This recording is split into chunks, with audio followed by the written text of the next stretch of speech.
Amém. Eu quero que você coloque de pé mais uma vez. Graças a Deus, Deus tem dado graça. Eu estou falando, aleluia. Deixa eu me empolgar aqui, né? Mas a gente vai dar nosso grito de guerra dominical, né? Como é que é o grito de guerra dominical, pastor? É a nossa declaração de fé aqui nessa igreja. A gente diz o quê? Sou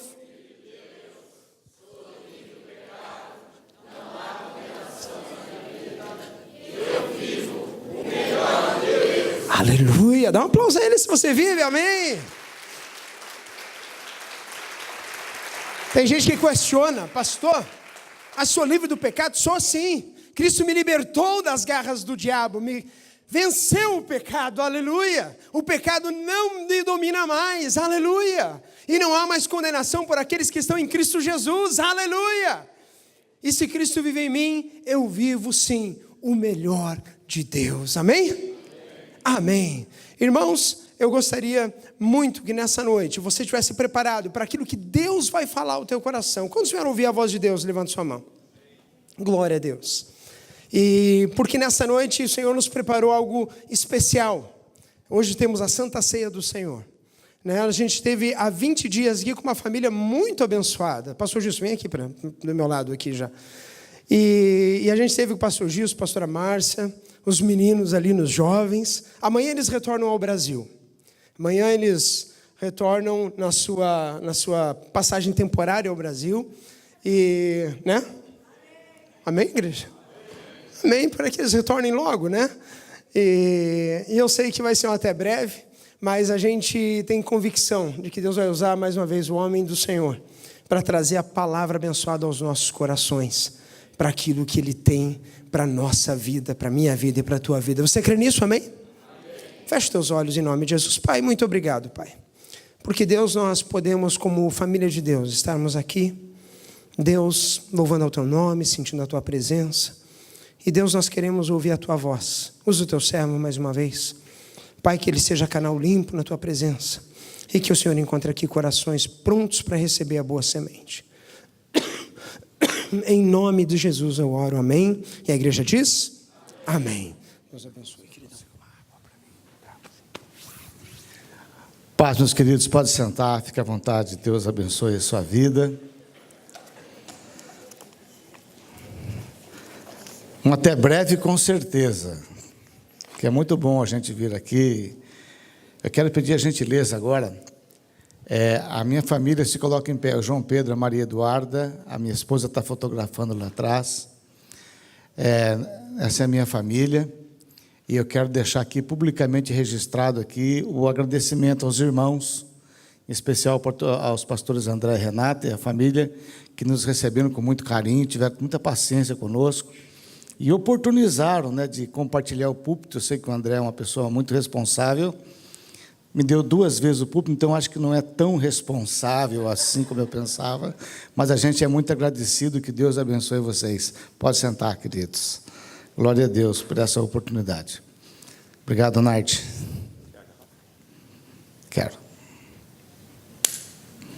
Quero convidar você a abrir a Bíblia, a palavra de Deus, na primeira carta de Paulo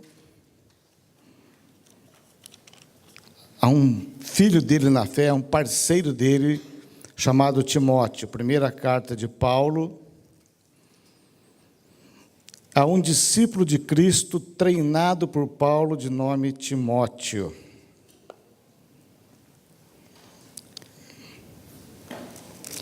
Logo no capítulo 1, 2 versículos, a gente vai ler. Versículo 18 e 19. Quem achou diz um amém. Bem animado. Este é o dever, este é o dever, responsabilidade, compromisso, obrigação, de que te encarrego, ó filho Timóteo, segundo as profecias de que antecipadamente foste objeto. Combate, firmado nelas o bom combate, mantendo a fé e a boa consciência, porquanto alguns, tendo rejeitado a boa consciência, vieram a naufragar na fé. Amém? Esse texto a gente vai dar a base para a mensagem dessa noite. Paulo falando a Timóteo e pedindo para ele cuidar da sua consciência e do seu compromisso com Deus, porque havia um risco muito grande. Ele fala de naufrágio. Aliás, Paulo ele era um especialista em naufrágio. 1 Coríntios, ou melhor, 2 Coríntios, capítulo 11, verso 25, ele diz que experimentou 3 naufrágios. Mais tarde, experimentou ainda o 4º naufrágio. Então, ele passou por 4 naufrágios. E naufrágio é algo complicado, porque ninguém constrói uma embarcação. Recentemente tivemos aí aquele filme que ganhou muitos Oscars, o Titanic. Né? É Titanic? É isso mesmo? Eu falei errado. Titanic. O Titanic, que fez muito sucesso. Leonardo DiCaprio ganhou Oscar. Não sei se ele ganhou, sei que o filme ganhou. Não ganhou? Mas ninguém constrói uma embarcação achando que ela vai afundar. É verdade? Titanic, aquele filme a gente viu. Ninguém constrói um barco achando que ele vai naufragar ali na frente. Sempre que se constrói uma embarcação é porque tem um objetivo que ela vai desempenhar o seu papel, ela vai chegar no seu destino final da melhor maneira possível. E Paulo usa a figura do naufrágio para falar da vida espiritual. Ele usa a figura do naufrágio para falar da fé, da vida com Deus. E ele fala: Timóteo, há riscos de naufrágio. Você combate o bom combate, firmado nas Escrituras, nas profecias. Sirva a Deus, seja um homem de Deus. Cuida da sua consciência. Porque algumas pessoas, negligenciando a sua consciência, comprometeram o projeto que Deus tinha na vida delas. Pessoas que Deus separou e chamou para algo extraordinário. No meio do caminho, eles naufragaram por algum motivo. Eles não chegaram no destino final que Deus tinha preparado para eles. Eles naufragaram. E ele está falando aqui de pessoas na fé, de irmãos, que foram iluminados, que foram regenerados, mas por algum motivo qualquer, eu desconheço, naufragaram. E não são os únicos casos que Paulo fala. Por exemplo, ele diz: Demas me abandonou, amando o presente século. E ele cita outros nomes, que foram até por ele mesmo discipulado e ensinado, mas em algum momento da fé naufragaram. Então, o naufrágio é uma situação que pode acontecer na nossa vida. Paulo deixa isso claro, a esse conselho que ele dá a Timóteo. E ao longo desses meus quase 30 anos de caminhada de fé, eu vi muitos naufrágios. Eu vi muitas pessoas jovens, brilhantes, que fizeram um seminário, que se envolveram na igreja, nos ministérios, nos departamentos, e que você pensava: esse vai brilhar, esse vai longe, vai ser um homem de Deus, uma mulher de Deus, mas por algum motivo qualquer, naufragaram no meio do caminho. O naufrágio é um perigo para a nossa vida, porque naufrágio é sofrimento, pode significar morte. Paulo sofreu 4 naufrágios, mas não morreu. E tem um texto ali em Atos capítulo 27, em que ele está no navio, e esse navio também sofre talvez o 4º naufrágio de Paulo, em que é uma situação desesperadora, um navio enfrentando uma tempestade, E ele diz que há dias eles não veem nem as estrelas e nem a luz do sol, há dias. Imagina o desespero, a tempestade. As pessoas acharam que ia morrer, jogaram as coisas do navio fora. E Paulo falou: olha, tenham calma, porque ninguém vai se perder. Me ouçam, porque Deus tem um propósito com a minha vida e a gente vai chegar bem do outro lado. Eu quero dizer nessa noite que Deus tem um propósito com a sua vida. Você não acreditou nisso, né? Mas Deus tem um propósito com a sua vida.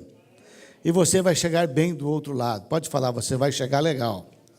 Continua firme que você vai chegar legal.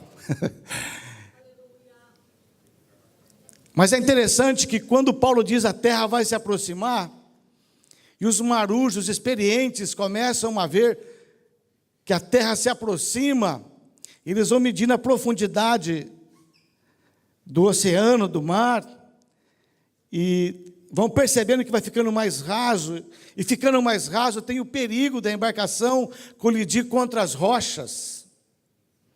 Se continuar chegando à noite com esse vento, a gente não conhece onde estamos, esse barco pode dar contra as rochas e a gente pode morrer.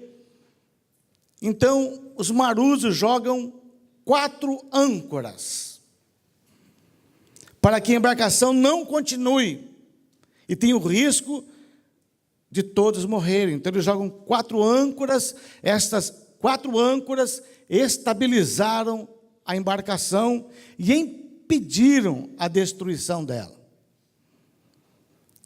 4 âncoras, eu quero tirar daqui, sem forçar as boas regras da hermenêutica e da exegese, forçando, mas eu quero usar essas 4 âncoras como pretexto. Essas 4 âncoras que protegeram aquela embarcação como 4 conselhos, como 4 orientações, que vão poder proteger a nossa espiritualidade, a nossa fé, a nossa salvação e a nossa vida com Deus, e os sonhos de Deus para a nossa vida.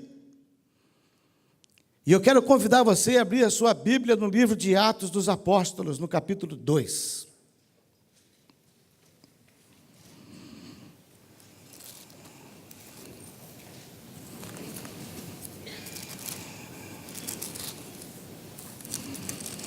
A partir do verso 42, se você deixa aberto esse texto aí maravilhoso, que é um texto que todos nós deveríamos saber de cor.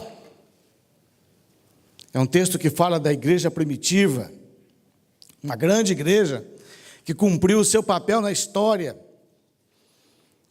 E um período dela serve evidentemente de orientação para mim e serve também de orientação para cada crente. E esse texto diz assim: e perseveravam na doutrina dos apóstolos, na comunhão, no partir do pão e nas orações. Em cada alma havia temor, e grandes sinais e prodígios o Senhor fazia por intermédio dos apóstolos. Havia entre eles uma unidade, todos que creram estavam juntos e tinham tudo em comum, de tal maneira que alguns vendiam as suas propriedades e bens e repartiam o produto entre si conforme a necessidade de cada um, e perseveravam diariamente no templo, partiam o pão de casa em casa, tomando as suas refeições com alegria, com singeleza de coração, louvando a Deus, contando com a simpatia de todo o povo, e o Senhor acrescentava à igreja aqueles que se haviam de salvar. Amém? Nesse texto tem 4 situações importantes que podem ajudar a mim e a você, a nossa igreja, a nossa família, a nossa espiritualidade, a gente não naufragar. Tem muitas pessoas náufragas por aí, irmãos, boiando, sem identidade, sem rumo, não sabe para onde vem, não sabe para onde vai. Problema de identidade, pecado, não consegue congregar, não consegue participar. Estão náufragos, tomara que não morram, tomara que sejam resgatados a tempo. Mas o que eu posso fazer para evitar um naufrágio espiritual na minha vida? Havia 4 pilares nessa igreja. primeiro deles é: perseveravam na doutrina dos apóstolos. Era uma comunidade, uma comunhão, um grupo de crentes como esse aqui, que tinha um nível muito grande de comprometimento com o conhecimento prático das Escrituras Sagradas. Era um grupo que era apaixonado pelo ensino da palavra de Deus. Pode dizer um amém? Conhecia e queria prosseguir em conhecer os mistérios de Deus, queria entender a mente de Deus, o coração de Deus, era apaixonado por perceber a voz de Deus. Eram pessoas que queriam saber mais e mais do Senhor, mas era um conhecimento não teológico, era um conhecimento para a sua vida prática, era um conhecimento que os afetava e que transformava o coração deles, porque o Espírito Santo opera na palavra de Deus, ela é viva e eficaz, mais penetrante do que espada qualquer de 2 gumes, e penetra até a divisão de alma e espírito, e juntas e medulas, e é apta para discernir os pensamentos e a intenção do coração. Salmista diz: escondi a tua palavra no meu coração para não pecar contra ti, e diz: lâmpada para os meus pés, luz para os meus caminhos são a tua palavra. A palavra de Deus era uma igreja apaixonada por conhecer a palavra, porque o Senhor Jesus conhecia a palavra, pois Ele mesmo era o próprio Verbo encarnado. Era uma igreja que evitava o naufrágio espiritual. Por quê? Comprometimento em conhecer de maneira prática a palavra de Deus. Paulo diz aos Efésios que as pessoas que não são edificadas na palavra são como meninos levados para qualquer vento de doutrina. Mas não esses irmãos, porque eles perseveravam na doutrina dos apóstolos, que enfatizava o senhorio de Cristo, a salvação, a graça de Deus, a fé, que ensinavam sobre a nossa pecaminosidade, injustiça e a justiça de Deus, que falava sobre a eternidade, sobre a volta de Cristo, sobre a vida santa. Era uma igreja que se alimentava, comia o pão do céu, a palavra de Deus. Era uma igreja farta na comida. O que os apóstolos ensinavam, eles devoravam. O que vai fazer eu e você não cairmos na fé é quando conhecemos a palavra de Deus, porque a palavra de Deus responde à minha angústia, a palavra de Deus responde às minhas dúvidas. Quando há crise de fé, eu olho para a palavra me consola, me orienta, me alimenta, me corrige. Paulo diz que ela nos educa e nos ensina para andarmos em justiça.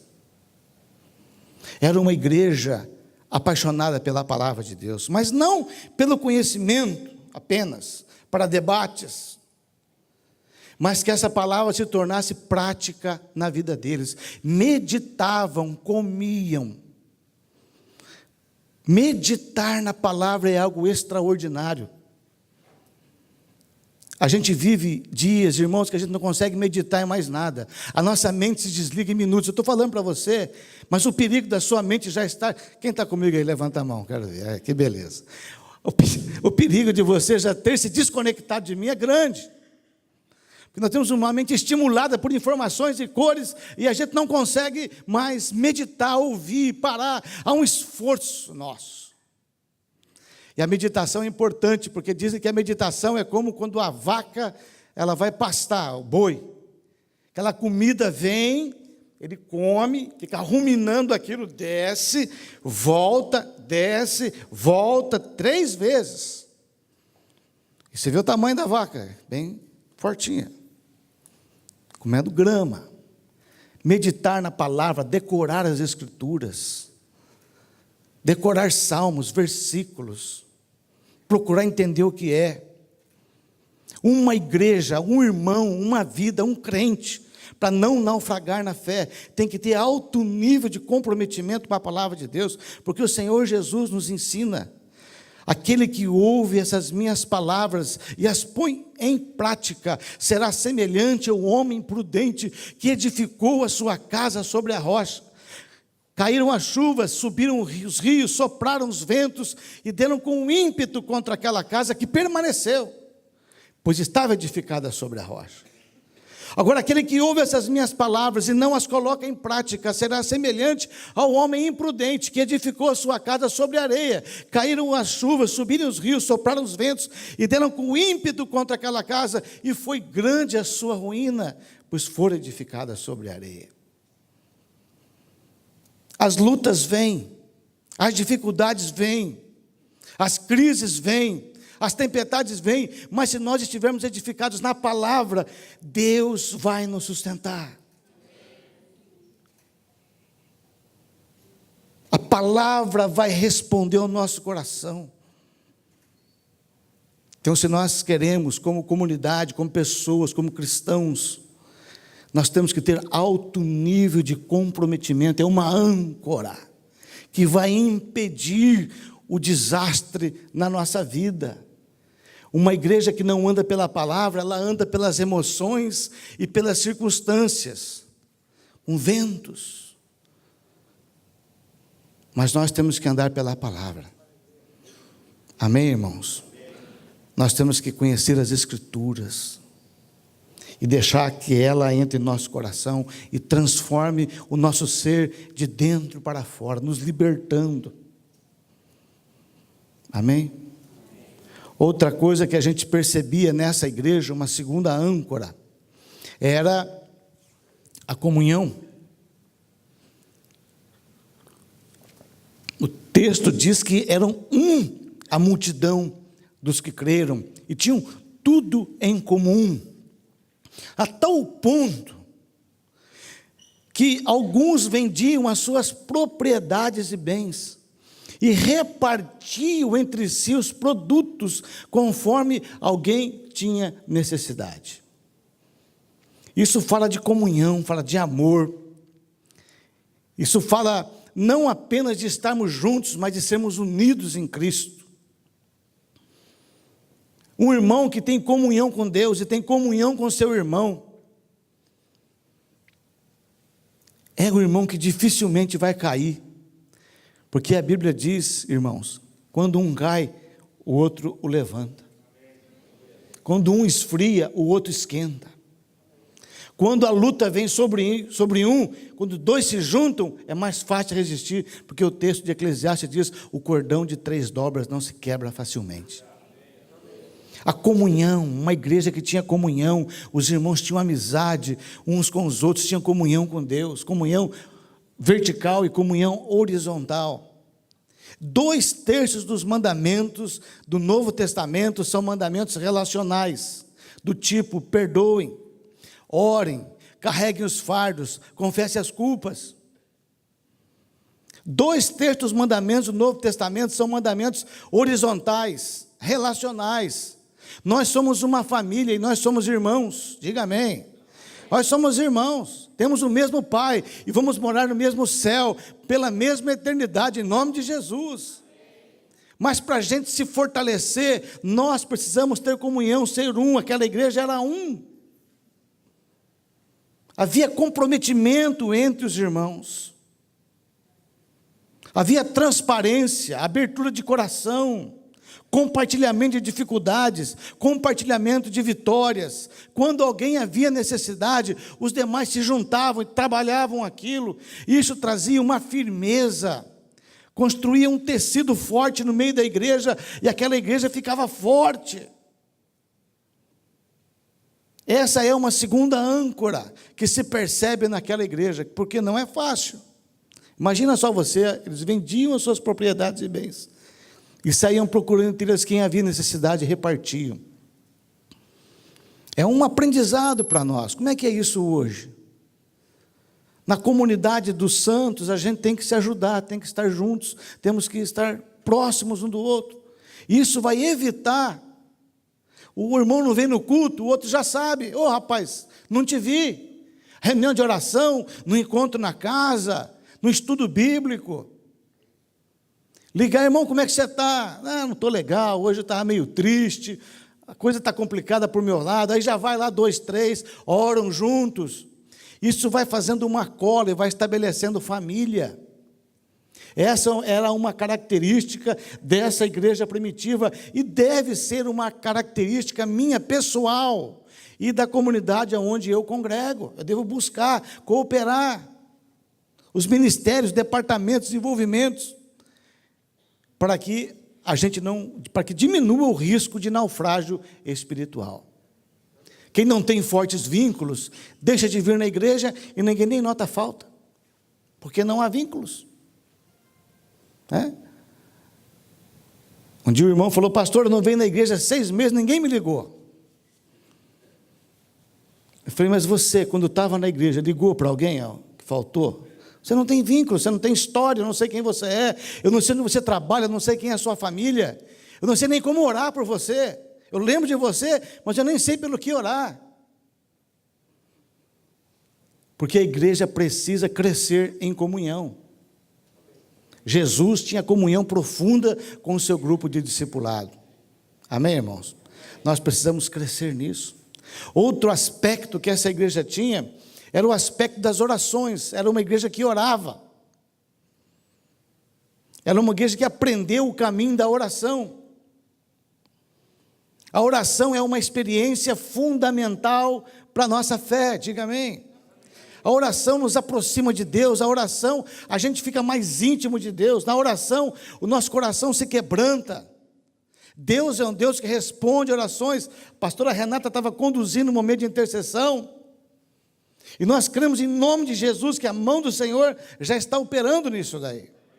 Porque ele fala: aquele que pede, recebe, aquele que busca, encontra, aquele que bate, a porta lhe será aberta. Clama a mim e responder-te-ei coisas grandes e firmes que ainda não sabes. Deus é um Deus que responde orações. E Jesus falou: olha, rapaz, quando você for orar, entra no teu quarto, tem todo tipo de oração, a oração do quarto de portas fechadas. Eu acho interessante esse texto, porque ele fala assim: quando você orar, você abre a porta do seu quarto e entra e ora. Eu nunca tinha percebido, mas o texto fala assim: e o teu pai que te vê em secreto. Não é que te ouve em secreto. Interessante. Ele não fala o teu pai que te ouve em secreto, é o teu pai que te vê em secreto. Ele vai te recompensar. Precisamos crescer na oração, na comunhão com Deus. Irmãos, Deus tem bênçãos para a nossa vida. E a comunhão com Ele faz a gente se aproximar dessas bênçãos. Lembra daquela história do camarada que estava no navio, ele queria voltar para a sua terra, ele tentou a sorte fora, não deu certo, o último dinheiro que ele tinha era para ele pagar a passagem de volta de navio, e ele juntou todo o seu dinheiro, comprou a passagem, e fez umas bolachas, uns pães, e fez uma mochilinha, e entrou no navio, e falou: essa comida vai me sustentar toda a viagem de volta. Interessante isso. E aí, depois do 4º dia comendo bolacha, estava complicado o negócio, a bolacha já estava dura, o pão já estava duro, ele comia aquilo e falava: ai, ai, ai, ainda falta muito tempo para chegar. Ele olhava para o restaurante do navio e via as pessoas comendo e bebendo, e comendo e bebendo, e ele não aguentava mais aquela bolacha, aquele pão. Chegou num companheiro de viagem e falou: escuta, rapaz, é muito caro para comer nesse restaurante aí. O cara olhou assustado para ele e falou: me dá a sua passagem aqui. Entregou a passagem para ele e falou: meu filho, está aqui, ó.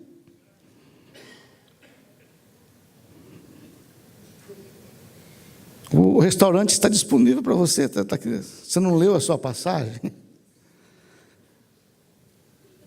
Entendeu, igreja? Você não leu na Bíblia?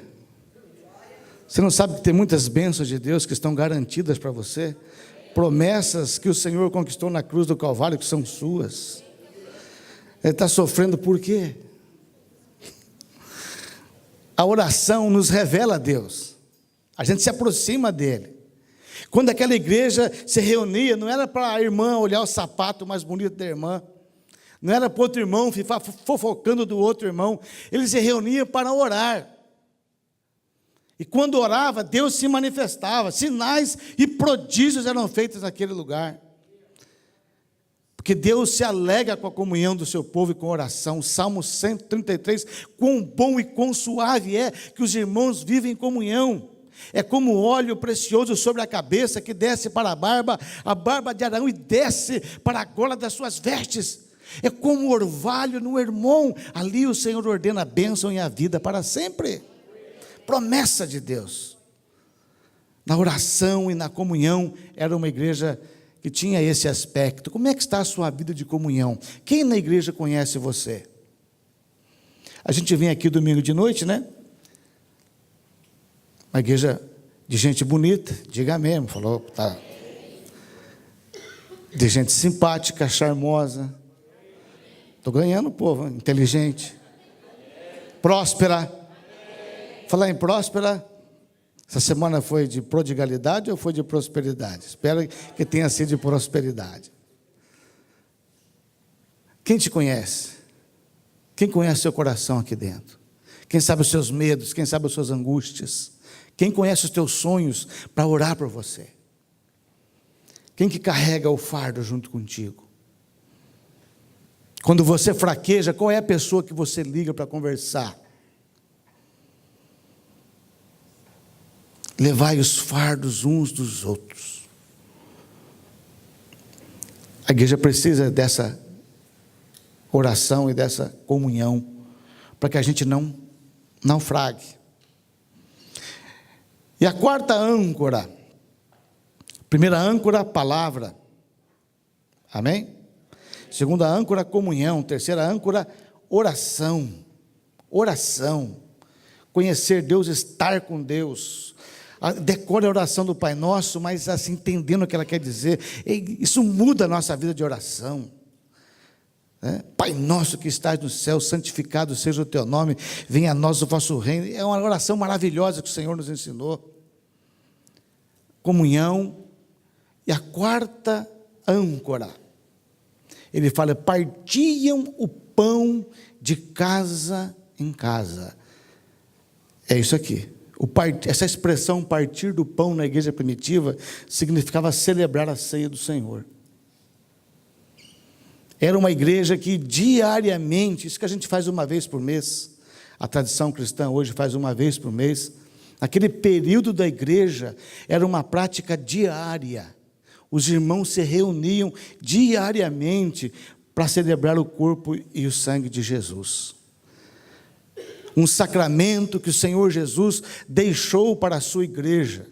E que Paulo chama a nossa atenção na sua primeira carta aos Coríntios, no capítulo 11, falando que muitas pessoas estão fracas. Muitas pessoas estão dormindo, porque não discernem o corpo do Senhor, comem e bebem indignamente, trazendo para si mesmo condenação. Ele tem pessoas muito fracas, por quê? Porque não discernem o corpo do Senhor, participam da ceia do Senhor de maneira indigna. Por isso ele fala, examine-se, pois o homem é a si mesmo, e assim coma deste pão e beba deste cálice. Porque aquele que come e bebe, indignamente come e bebe para a sua própria condenação, não discernindo o corpo do Senhor. Era uma igreja que tinha um compromisso, não apenas com os elementos físicos da ceia, não apenas com a tradição, mas com a verdade daquilo que aconteceu na cruz do Calvário. Eram pessoas que se examinavam a si mesmo. E assim podiam comer deste pão. Quero chamar a sua atenção nessa noite a examinar a si mesmo, fazer um autoexame. Mas,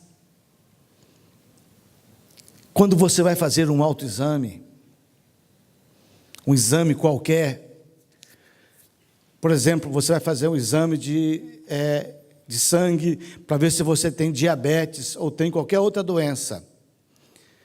Você faz o exame e você, como eu, assim, metido a ler o exame, eu não entendo porcaria nenhuma, mas eu tenho a mania de abrir os exames, ficar no carro, pego lá, não sei por quê, porque eu não entendo nada.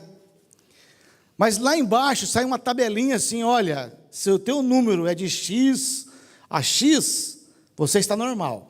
De 0,4 a 1 milhão, não sei o que lá, tudo bem, você não vai morrer amanhã.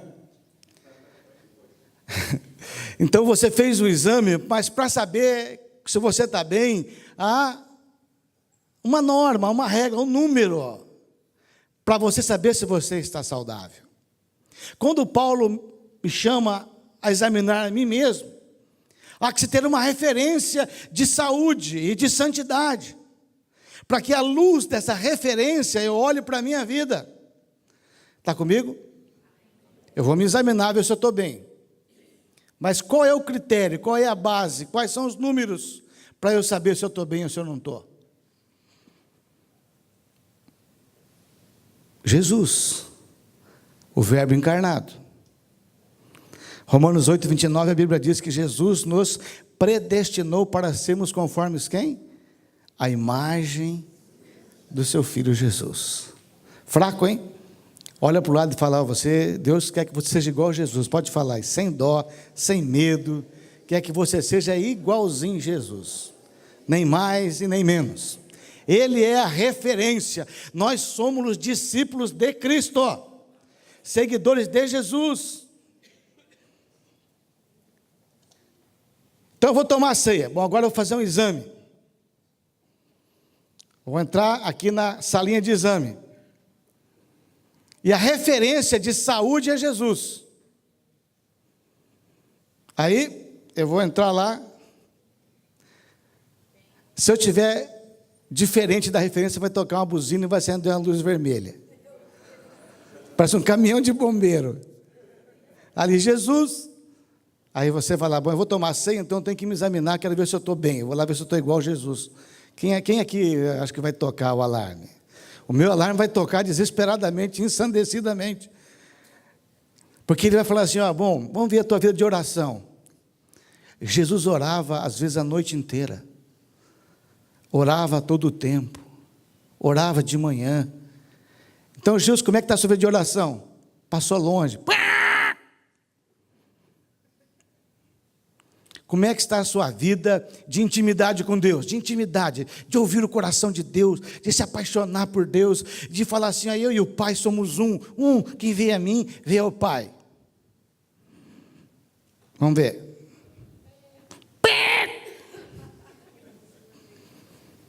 A vida de amor.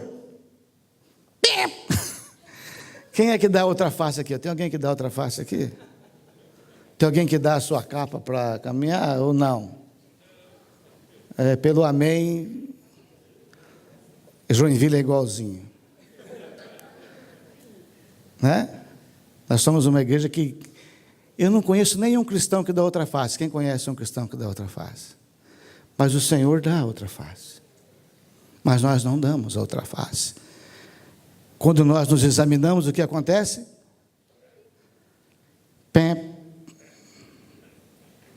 É isso que Paulo fala a você, examine você mesmo.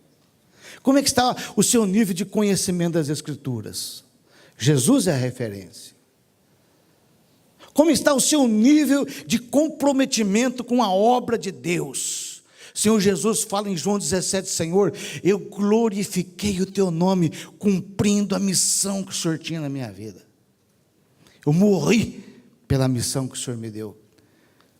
E Jesus é a referência. Jesus é a referência. Quando Paulo fala, examine-se, pois o homem a si mesmo. Não é para me comparar com o pastor André, não é para me comparar com o meu irmão, com a minha sogra, com o meu genro, com o meu vizinho. Não. É para mim me comparar com Jesus. É Ele que Deus declarou que quer que eu seja igual. E que o apóstolo Paulo diz que de glória em glória somos transformados pelo Espírito à imagem do Senhor. A ceia é o dia que o cristão vem e olha no espelho e fala, rapaz, estou muito longe. Estou muito longe. Ele se examina e fala, não dá. Ceia é isso.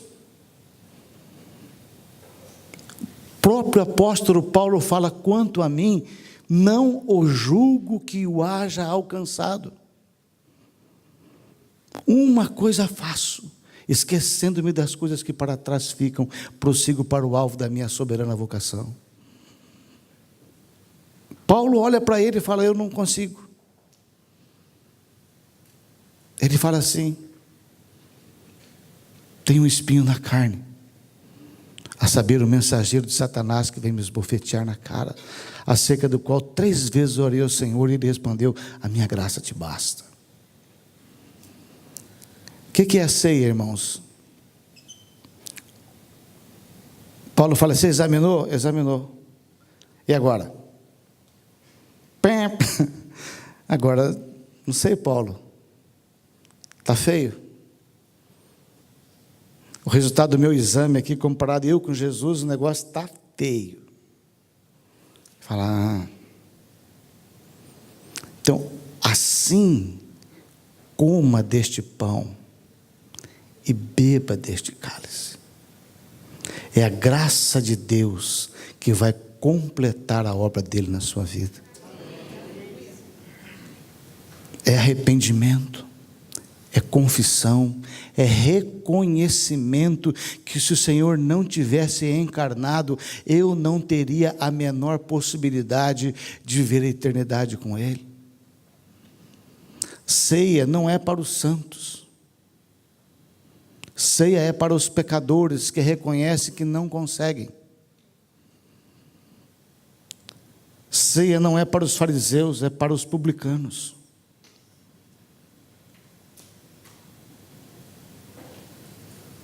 Por isso aquela igreja era forte, porque todos os dias eles enxergavam as suas fraquezas e confessavam ao Senhor e oravam, e Deus os perdoava, o Espírito Santo os renovava. E eles iam andando e o Senhor ia operando na vida deles. Ele fala: quem não entende isso, Paulo fala, quem não compreende isso começa a ficar fraco na fé. E pode chegar até a morrer. Então nessa noite, quero convidar você.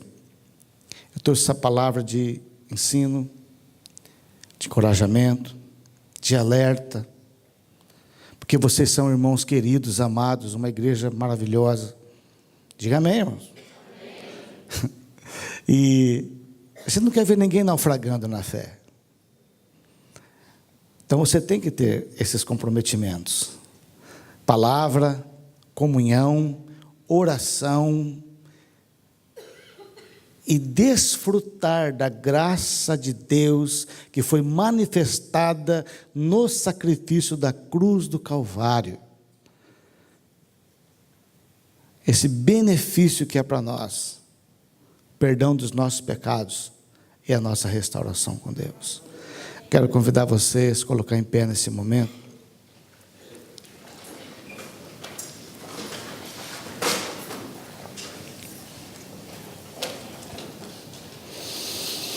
Palavra, comunhão com os irmãos e uma correta relação com a obra de Cristo na cruz do Calvário. Se você tiver essas 4 âncoras na sua vida, você vai chegar no seu destino sem maiores acidentes. Diga amém. Você vai conseguir.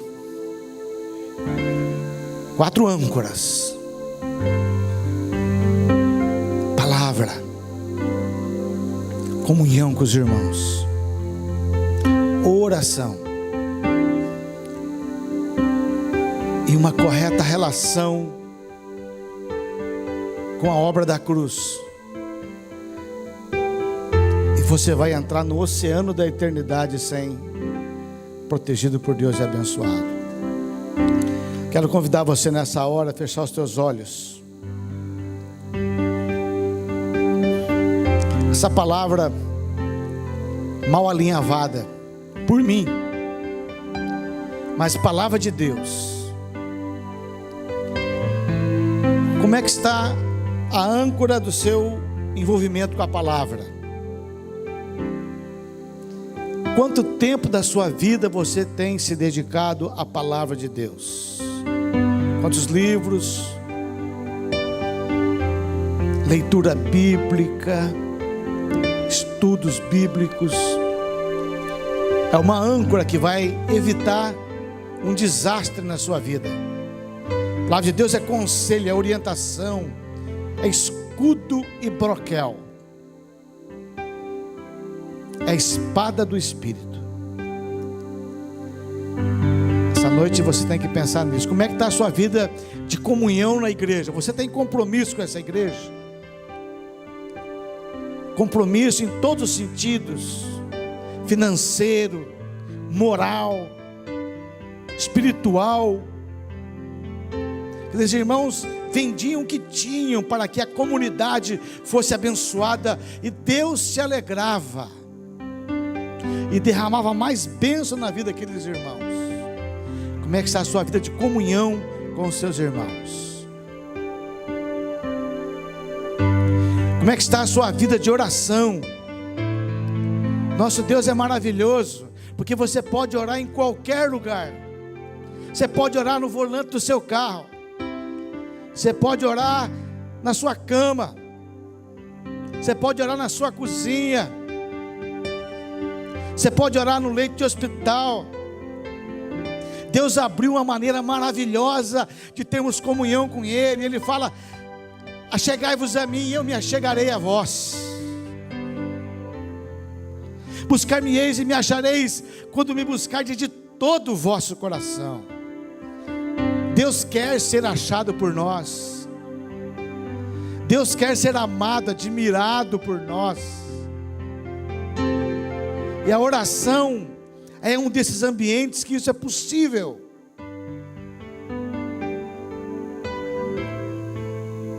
E nessa noite a mesa do Senhor vai ser colocada agora. Você precisa entender que a obra que Jesus fez naquela cruz é fundamental. Eu sou o caminho, a verdade e a vida, e ninguém vem ao Pai senão por mim. Pela graça sois salvos por meio da fé, e isso não vem de vós, é dom de Deus. Se você quer nessa noite restaurar essas 4 âncoras na sua vida, coloque a tua mão sobre o teu coração, aonde você está. Você quer restaurar, fortalecer, em nome de Jesus, para que você não seja um náufrago, para que não haja um grande acidente e você sofra. Pai querido, eu quero orar nessa noite por mim, pela minha família, pelos meus irmãos que agora, nesse gesto simbólico, Senhor, coloca a mão sobre o seu coração. Nós queremos, Pai, nos apropriarmos desses conselhos, desses mandamentos, dessas orientações, desses testemunhos das Escrituras, Pai, para a nossa saúde espiritual. Olha nessa noite por cada mão depositada no coração, por cada fé, e restaura em nós o seu projeto, o seu plano, Pai, e a sua vontade. Livra-nos do mal, Senhor. Livra-nos, Pai, da armadilha do inimigo, das obras das trevas, dos dardos inflamados do maligno, Senhor. Vem fortalecer a tua igreja, Pai. Vem fortalecer a tua igreja no fundamento dos apóstolos, na comunhão, nas orações e no partir do pão, ó Senhor. Glorifica o teu nome nessa noite, ó Pai. E eu quero orar por essas vidas, Senhor, ministrando a bênção do Senhor, a bênção do Espírito Santo. Eu oro em nome de Jesus. Amém e amém. Deus abençoe.